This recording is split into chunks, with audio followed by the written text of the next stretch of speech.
power that swept away the slave dynasty was Jalaluddin Khilji. He laid the foundation of Khalji Dynasty. His original name was Malik Firoz. Jalaluddin started his career as an officer of the Mamluk dynasty, and rose to an important position under Sultan Mu'izzuddin. After Mu'izzuddin was paralyzed, his infant son Shamsuddin ascended as the new sultan, and tried to kill Jalaluddin. Instead Jalaluddin killed him, and became the new sultan. Malik Firoz ascended the throne of Delhi in June 1290, under the name Jalal-ud-din Khalji, at the unfinished palace near Delhi.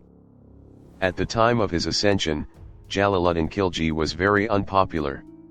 He had little support among the old Turkic nobles, who viewed him as an Afghan, wrongly believing him to be of non-Turkic ancestry.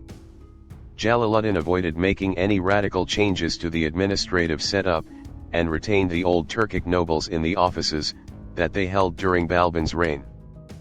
At the same time, Jalaluddin appointed his relatives to the important offices. He appointed his nephew Ali Gurashap, later known as Sultan Jalal-ud-din Khalji, as master of ceremonies. Gradually, Jalaluddin overcame the initial hostility that had faced from the citizens of Delhi. He gained reputation as a humble and kind-hearted monarch. While general public admired Jalaluddin as sincere person, a section of nobles felt him as a weak ruler. Balban's nephew, Malik Chaju, staged a revolt against Jalaluddin at Kara. Chaju styled himself as Sultan Mughisuddin, and declared independence. He organized a large force, and marched towards Delhi. Sultan Jalaluddin set out to crush the revolt, after appointing his eldest son, Khanai Khanan, in charge of Delhi. The vanguard of his army, led by his second eldest son, Arkali Khan, marched ahead of the rest of the army, and spotted Chaju's army on the other side of the Ramganga river. Malik Chaju was defeated, and fled towards Chupla, and was captured in a fortress in which he had taken refuge. Malik Chaju was sent to Multan, where every comfort was made available to him, except that he was to live under the vigilant control of Arkali Khan. Jalal-ud-din Khalji was appointed the governor of Kara, in Malik Chaju's place.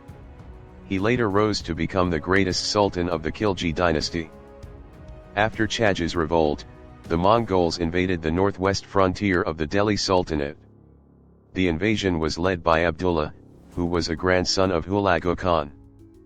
Jalaluddin personally led an army to repulse the invaders. The two armies faced each other at a place named Bahram. The battle ended with the advantage for the Delhi forces, and the Mongols agreed to retreat. Jalaluddin called Abdullah, and exchanged friendly greetings. The Chaudhamani king, Hamuradeva, ruled a kingdom centered around Ranthambore, located to the southwest of Delhi. Hamura's expansionist policy had threatened the Ajmer and Haryana frontiers of the Delhi Sultanate, which prompted Jalaluddin to invade his kingdom. Jalaluddin marched via Rewari and Narnaul to reach the Alwar frontier of Hamura's kingdom. He besieged fortress of Mundavar. After this victory, he raided the countryside, obtaining a large number of cattle.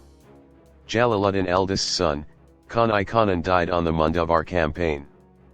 After conquering Jayhane, Mundavar, Jalaluddin ordered his army to besiege the Ranthambore fort, which was situated on a steep hill, and was reputed to be unbeatable.